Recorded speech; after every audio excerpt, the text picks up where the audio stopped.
Você com certeza já ouviu falar da Guerra de Troia, mas você sabia que após essa guerra ocorre um mito que vai fundar a civilização romana?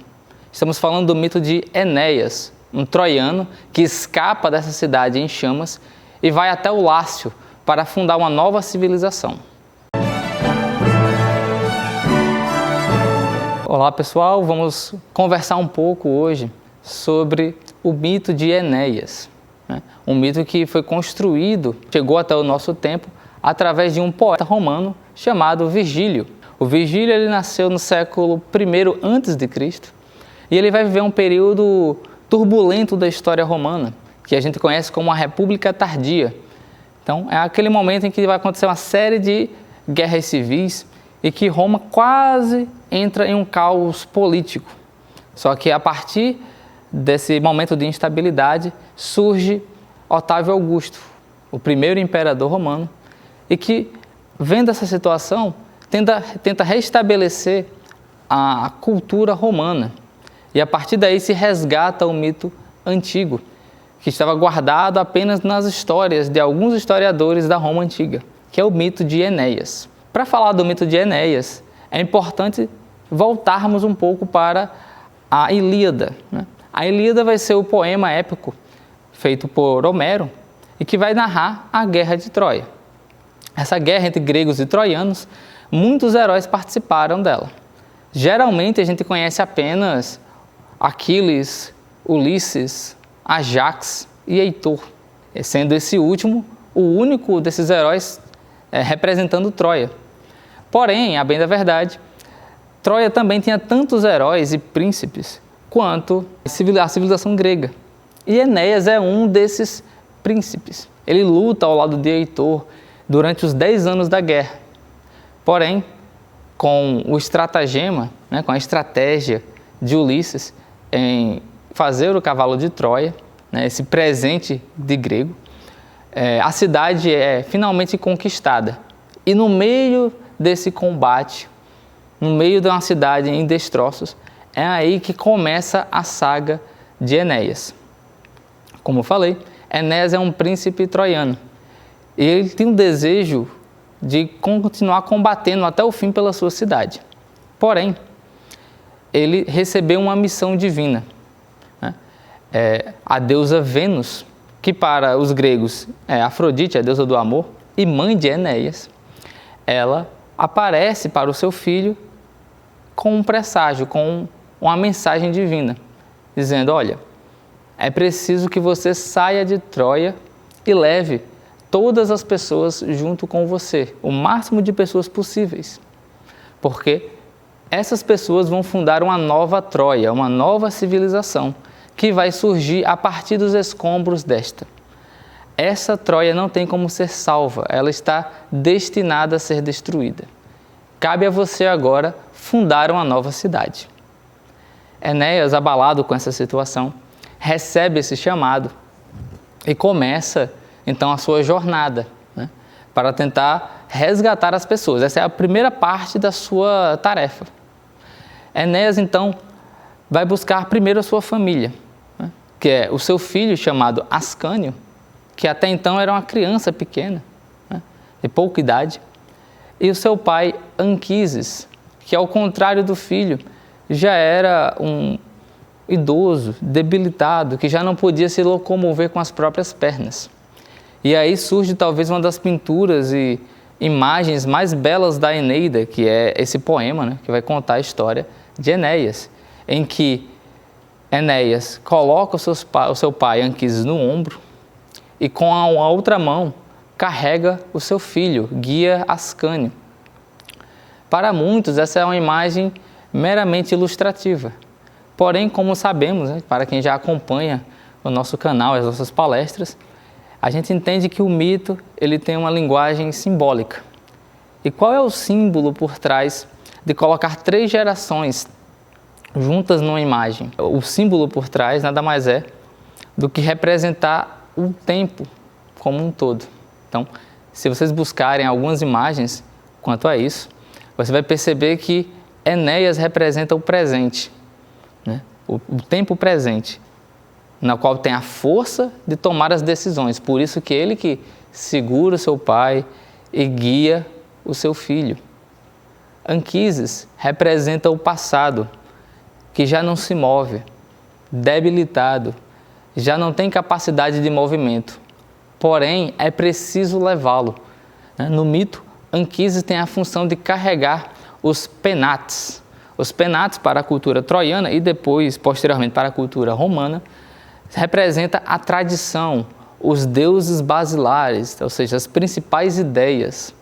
Então, o passado tem esse papel. Por mais que ele não volte, a sua grande missão é carregar a tradição consigo, na qual beneficia o presente.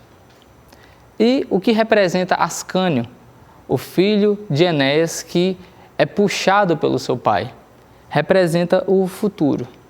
Ascânio é essa criança, né? É aquilo que ainda não é capaz de mover por si só, mas se bem construído, mas se bem encaminhado, vai ter tanta potência um dia como o próprio presente.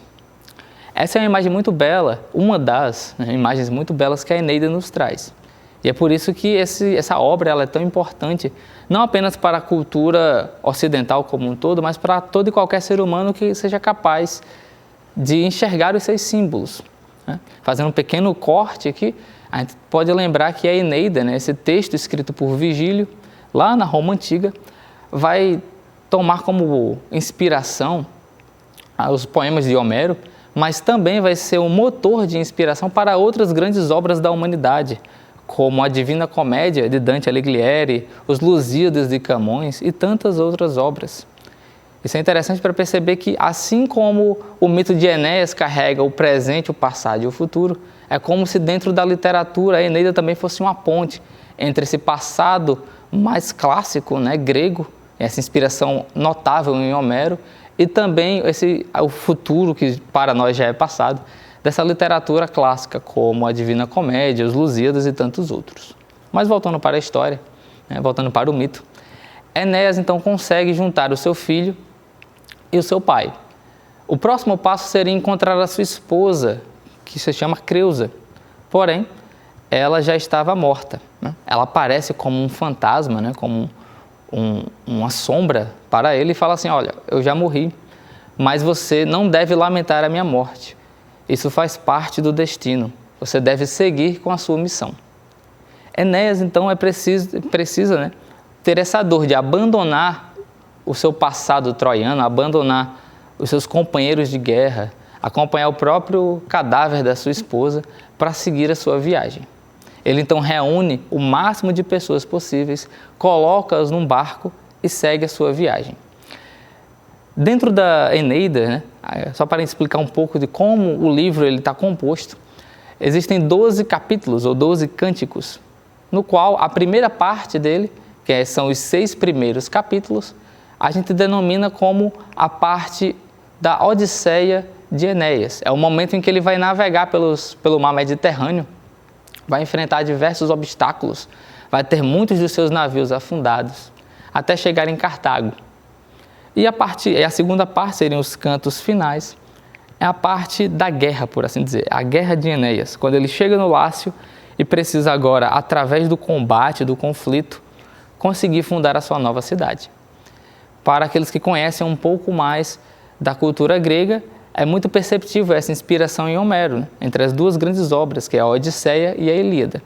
Porém, vale ressaltar que a Eneida não é uma mera cópia, como muitos já pensaram sobre isso. Pelo contrário, o Virgílio inaugura um estilo de escrita completamente novo, colocando novas imagens e um tom propriamente romano. Então, por mais que exista essa inspiração grega, a gente não pode achar que reduzir a obra a isso. Bom, continuando, o que é que vai acontecer? Começa-se então a jornada de Enéas pelos mares. E é interessante perceber que ele passa por locais muito similares, para não dizer iguais, né, que Ulisses passa também. Então ele passa pelas sereias, ele chega até a Ítaca primeiro que o próprio Ulisses. Porém, depois de muito cansaço, de muito desgaste, Enéas e parte da sua tripulação, alguns se perdem no caminho, chegam numa cidade chamada Cartago, no norte da África. Essa cidade, que tinha sido recém-fundada, era governada por uma imperatriz, chamada Dido. Dido, ela, quando encontra a tripulação de Enéas, à beira da morte, passando fome, sede, ela acolhe a todos e pede que Enéas explique o que aconteceu. É aí que Enéas conta toda a sua trajetória, conta sobre a guerra de Troia e explica tudo para Dido. E no final da sua fala, Dido, até então uma imperatriz dura, uma imperatriz com um olhar de governante, ela acaba se apaixonando por Enéas. A bem da verdade, o que acontece é que Vênus, a deusa do amor, influencia um pouco para que Dido tenha um grau de piedade e acaba fazendo com que ela se apaixone pelo herói. E Enéas também se apaixona por Dido. Até aí a gente consegue imaginar quase uma cena de filme romântico, uma cena de uma comédia romântica em que tudo acaba feliz para sempre. Mas não é assim nos mitos, pelo menos não nessa parte. O que vai acontecer? Enéas, por se apaixonar por Dido, para e pensa, bom, eu não preciso fundar uma nova cidade. Aqui já existe uma nova cidade que eu posso viver com os meus compatriotas. Aqui já existe uma civilização que está nascendo. Eu posso me tornar o rei dessa civilização. Por que fundar uma nova? Então, por alguns segundos, por alguns momentos, Enéas tenta burlar a vontade dos deuses, tenta burlar o seu destino. Em vez de cumprir a sua saga, ele decide, então, pegar um atalho, um outro caminho. Porém, aqueles que conhecem um pouco mais de mitologia sabem que não existem atalhos nos rumos divinos. Quando Enéas decide ficar um pouco mais em Cartago e realmente se casar com Dido e se estabelecer nessa região, o deus Hermes, que é Mercúrio para os romanos, ele é mandado pelo próprio Júpiter para conversar com Enéas. E também essa é uma outra passagem muito bonita, que foi muito retratada em pinturas, principalmente renascentistas, em que mostra Mercúrio aconselhando Enéas. E a mensagem que Mercúrio traz não é a das melhores. Ela simplesmente fala, olha, você precisa cumprir o seu destino. Se você não o cumprir, milhões de seres humanos que devem nascer nessa nova civilização não existirão. Então você não deve cumprir o seu destino por você. Você não está fazendo por você, mas por todos aqueles que ainda hão de nascer. É nessa hora que a consciência pesa um pouco em Enéas e ele volta a si. E ele percebe que não pode continuar com Dido, por mais apaixonado que estivesse, por mais que a adorasse, ele não poderia cumprir esse destino, porque Dido não poderia ir com ele, já que tinha um império ali a governar, a tomar de conta, e nem mesmo ele poderia ficar. Enéas, sabendo que se ficasse para se despedir de Dido, provavelmente não resistiria à sua paixão. Então o que decide? Simplesmente ir embora sem se despedir. Enéas simplesmente reúne as pessoas no seu barco e parte dos portos de Cartago em direção ao seu destino. E Dido, ao ver o seu amado partindo, sente-se enganada, ludibriada e decide por fim na própria vida. E aí é importante agora a gente dar uma pausa para entender o símbolo por trás disso, porque muitas vezes a gente acaba interpretando o mito de forma muito literal, quando na verdade precisamos encontrar os símbolos por trás disso. Enéas, ele se torna apaixonado por Dido. E o que ocorre conosco quando estamos apaixonados? Não vamos entender apaixonado apenas no sentido romântico da palavra, mas quando temos paixão por algo, quando realmente estamos gostando muito de fazer algo. A tendência é que a gente perca um pouco a nossa racionalidade. Quantas vezes, por exemplo, quando nos apaixonamos por uma série, sabemos que temos que dormir para descansar bem e trabalhar no outro dia, por exemplo, acabamos postergando isso, assistindo um episódio a mais, né? E indo dormir muito tarde, ou às vezes nem dormindo, e prejudicando a nossa própria saúde ou o nosso próprio bem-estar em prol de viver essa paixão, viver esse desejo.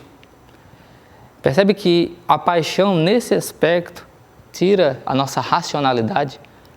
Começamos a agir de maneira irracional? É nesse sentido que Enéas se apaixona por Dido. A paixão é tão poderosa que nos tira esse senso de dever a cumprir. Enéas abre mão temporariamente do seu destino, do seu dever enquanto troiano, né, de fundar uma nova cidade. Tudo em prol da paixão. E como podemos sair dessa armadilha que a paixão muitas vezes nos causa? É preciso lembrar dos nossos deveres, dos nossos compromissos. No caso do mito, uma força divina puxa a consciência de Enéas de volta. A nossa, talvez se a gente não pudesse contar com essa força divina, teria que ser por nós mesmos, de lembrar quais são as nossas prioridades, o que de fato estamos construindo na vida, para poder decidir se seguiremos a paixão e tentaremos pegar atalhos ou não. No caso de Enéas, sabendo que não resistiria a essa paixão, sabendo que se a confrontasse de frente não ia ser capaz de resistir, decidiu-se por cortar esses laços da maneira mais objetiva possível, simplesmente foi embora. E às vezes, para lidar com uma paixão, temos que também cortar esse laço de maneira um pouco mais abrupta, né? Então, se gosto muito de algo e não sou capaz de parar aos poucos, melhor abandoná-lo. Não é uma tarefa simples, mas é uma forma que a Eneida nos mostra de como lidar quando a paixão nos tira a racionalidade. Entendendo esse símbolo, há uma passagem muito interessante no momento em que Dido tira a própria vida, né? Ela se fere com um golpe de espada e joga-se numa pira funerária, né? Numa pira de fogo. E ela faz um juramento. Ela jura no seu leito de morte que a cidade de Cartago nunca será amiga da cidade que Enéas fundará. É curioso pensar que dentro da história, Cartago e Roma nunca se tornaram de fato amigas, muito pelo contrário. Até a destruição de Cartago, Roma foi uma das suas principais rivais, tanto no comércio como na guerra. Até que acontecem as guerras púnicas, em que Roma se sai vitoriosa e destrói de fato Cartago, né? Elimina esse império.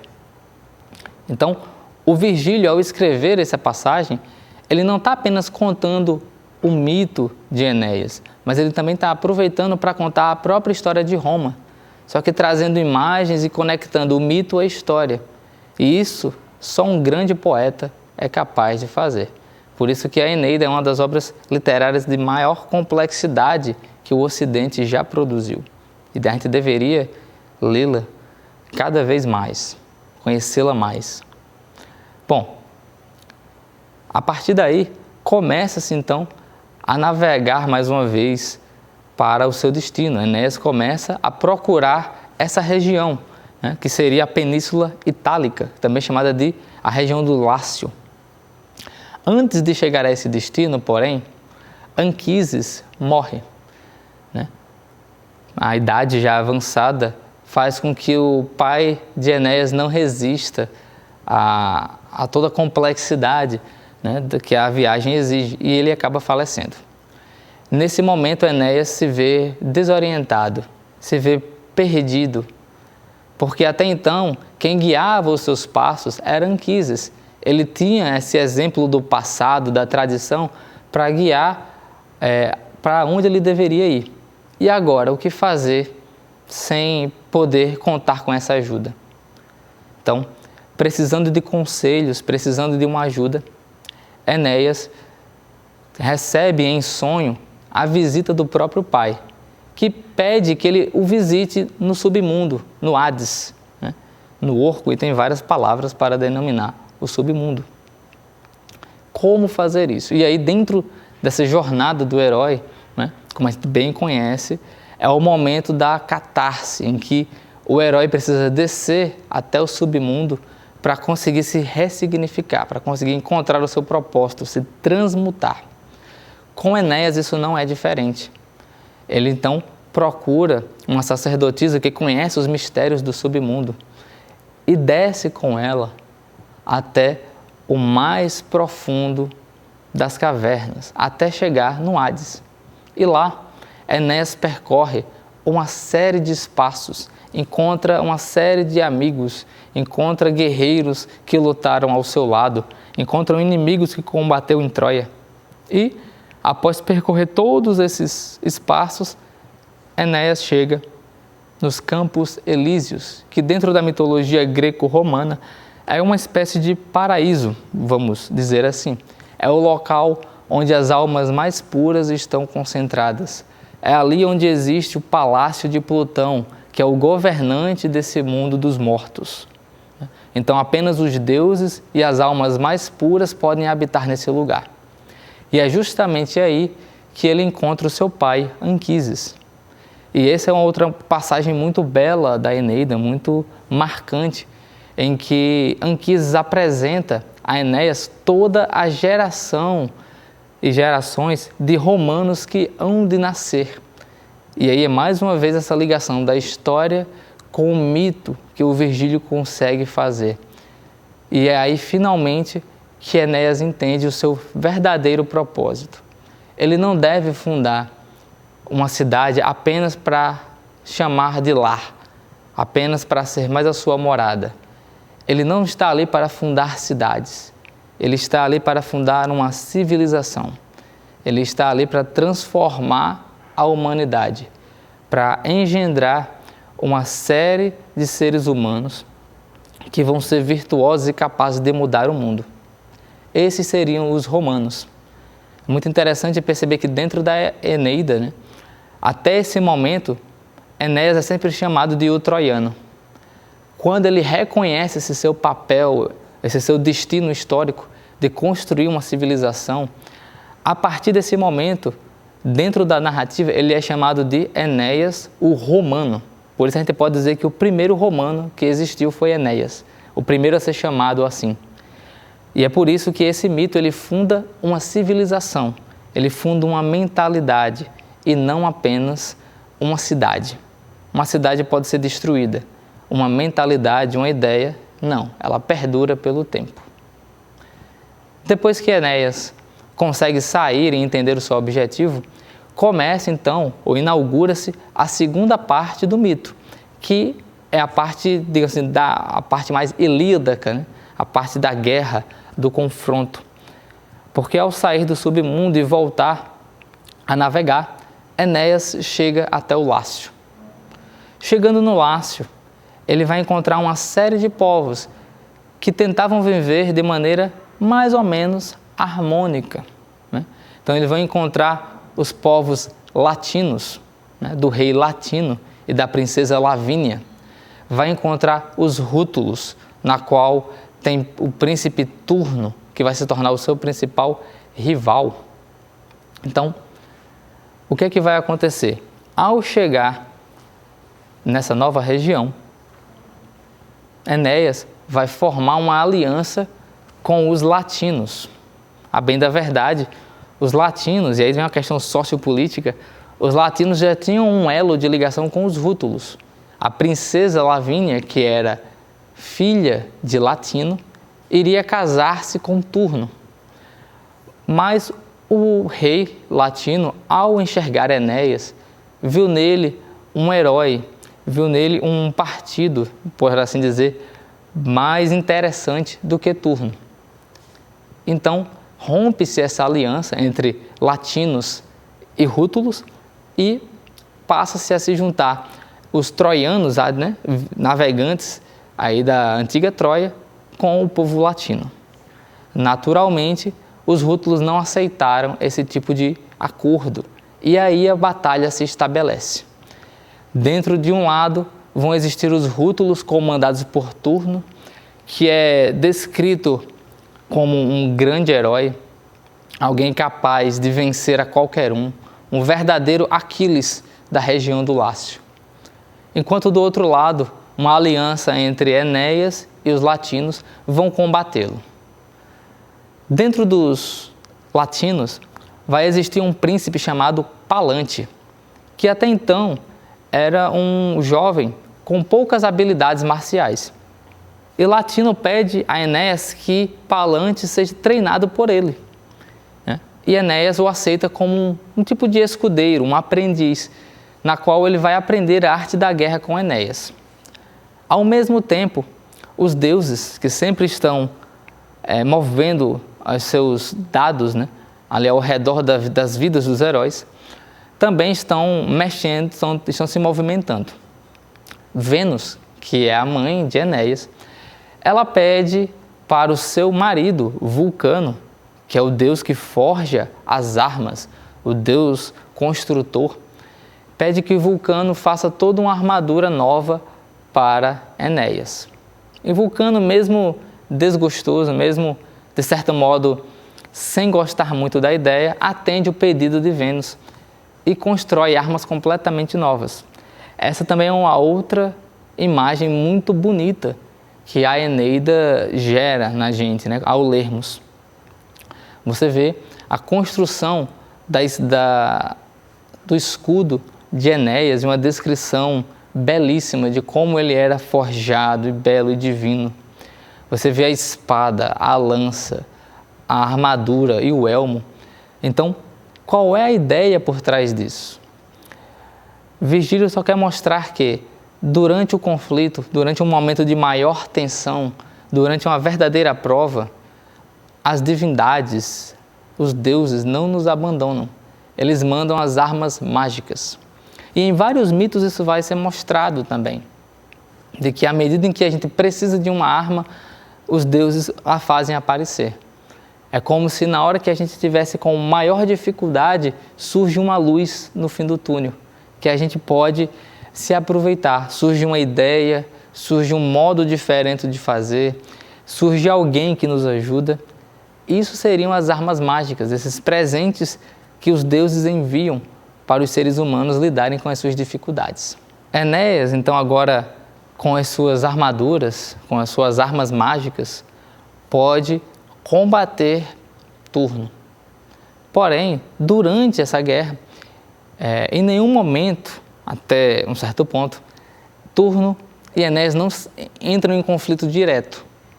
Porém, dentro do campo de batalha, acontece uma cena em que Enéas perde o seu controle. Tudo começa quando, dentro do combate, Palante, que ainda era um jovem aprendiz, ele decide duelar contra Turno.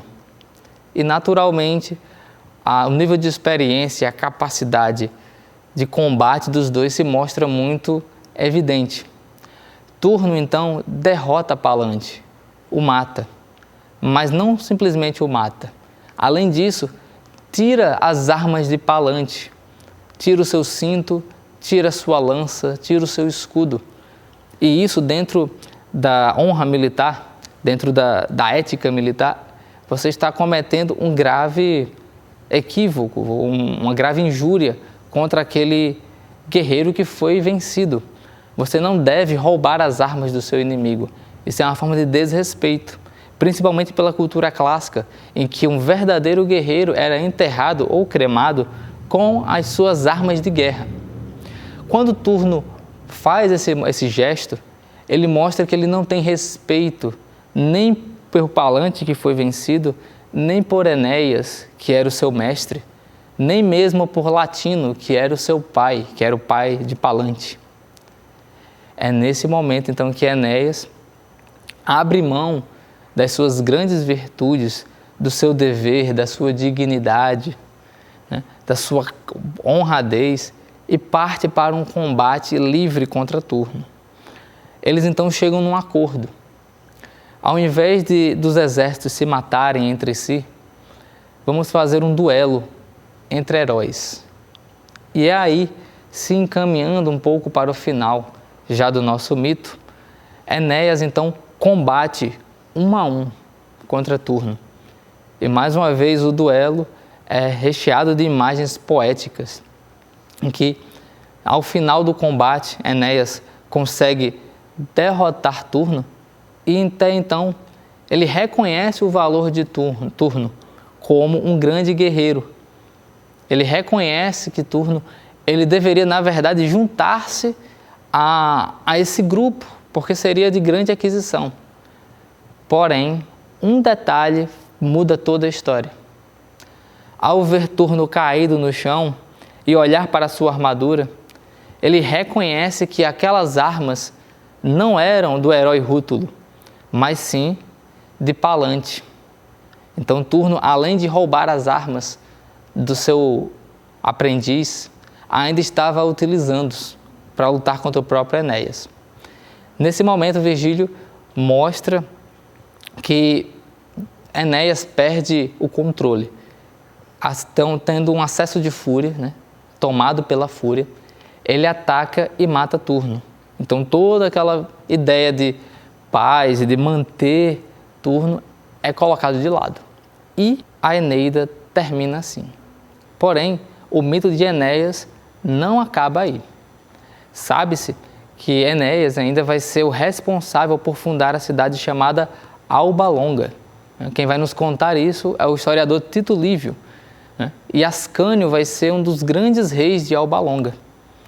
E essa cidade, que está na região do Lácio, ela, ao longo das gerações, então, várias gerações depois de Ascânio, vai nascer dois irmãos gêmeos chamados Rômulo e Remo.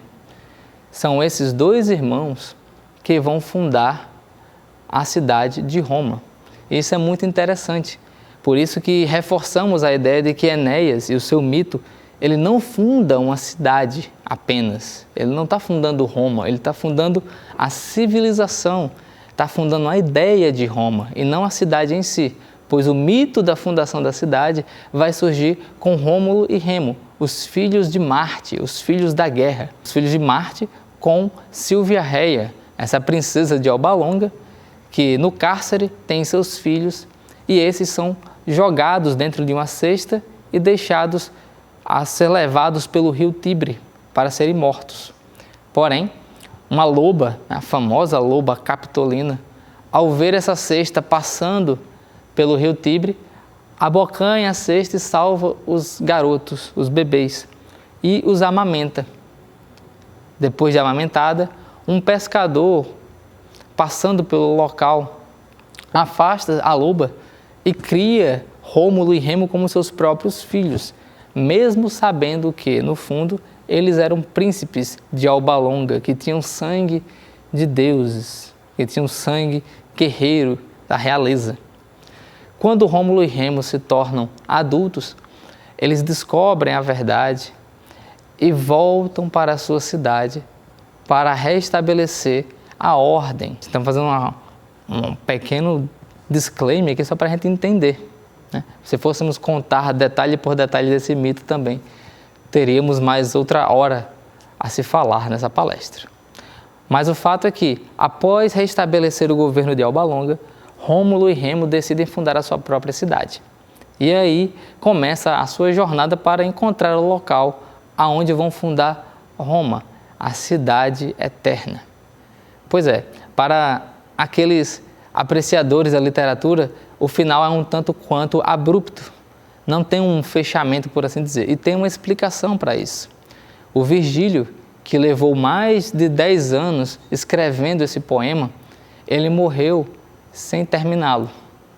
Dizem que o Virgílio ele era tão perfeccionista que ele precisou fazer 2 vezes o caminho que Enéas provavelmente fez, passando pelas ilhas gregas, pelas ilhas ali da Sicília, da Sardenha, pelo norte da África, para conseguir ter mais detalhes da geografia e de onde realmente Enéas teria passado. E durante essa sua viagem, né, durante esse seu momento de reconhecimento e preparando o final do texto, o Virgílio pega uma enfermidade, fica doente e não resiste. Dizem que no leito de morte, ele pediu aos seus amigos mais próximos, inclusive ao próprio Otávio Augusto, que os seus escritos fossem destruídos, porque eles não estavam dignos da altura da civilização romana. Seria imprudente apresentar uma obra incompleta. Seria pouco para o que Roma merecia. É evidente que após a sua morte, o Otávio Augusto, ao ler mais dos 9.000 versos feitos pelo Virgílio, ele não jogou esse material fora. E ainda bem que ele não jogou, porque teríamos perdido uma das grandes pérolas de sabedoria da literatura mundial. Que existem outras chaves, além dessas que estamos aqui contando, mas que exigiria um vídeo de muito mais tempo e horas para poder falarmos sobre isso. De todo modo, a Eneida, assim que é produzida, após a morte de Virgílio, ela é utilizada como um material didático para a educação romana. Isso é muito interessante, entender que dentro da educação clássica, dentro da educação tanto grega como romana, principalmente, os mitos e essas grandes epopeias foram usadas como uma forma de educação, não apenas para aprender coisas objetivas como latim, gramática, mas principalmente para ensinar aos jovens ideias e valores. Enéas, então, que até o momento em que Virgílio, até a geração de Virgílio, era apenas um outro mito qualquer, por assim dizer, pouco conhecido ou pouco valorizado, passa então a ganhar o centro dos valores romanos. Todo romano, a partir do século I depois de Cristo, vai ser construído, vai ser forjado dentro da sua cultura para ser um modelo tal qual Enéas. Enéas passa a ser um grande referencial de dignidade, de cumprir os seus deveres, de piedade. Apesar dele derrotar o Turno da maneira que derrotou, sabe-se, e ao longo da Eneida se mostra assim, a piedade que Enéas carrega consigo para com as pessoas que tentam lhe destruir, até mesmo os deuses que lutam contra ele, como a própria Juno ou Poseidon também. Nesse sentido, essas virtudes se tornam a base da educação romana. E é graças a isso que essas gerações de romanos vão sendo forjados e construíram a história que conhecemos hoje, na qual coloca-se Roma como uma das grandes civilizações da humanidade, que nos legaram não apenas ideias ou tecnologias desenvolvidas pela engenharia ou pela arte militar, ou mesmo as leis, mas nos deram uma referência de como podemos viver através de virtudes. Por isso, e somente assim, a Eneida se torna um livro fundamental para a gente entender um pouco sobre como uma ideia ou um mito pode mudar uma civilização e forjar heróis do cotidiano. Bom, espero que tenham gostado. Era isso que eu tinha para trazer hoje e até a próxima. Se você gosta dos nossos conteúdos, saiba que na Acrópole Play, a plataforma de streaming da Nova Acrópole, você encontra mais de uma centena de palestras e séries inéditas que gravei especialmente para lá. Experimente gratuitamente por 7 dias e aproveite essa jornada de conhecimento e inspiração. E ao assinar, você também apoia o programa Crianças para o Bem, que transforma vidas por meio da educação e dos valores humanos.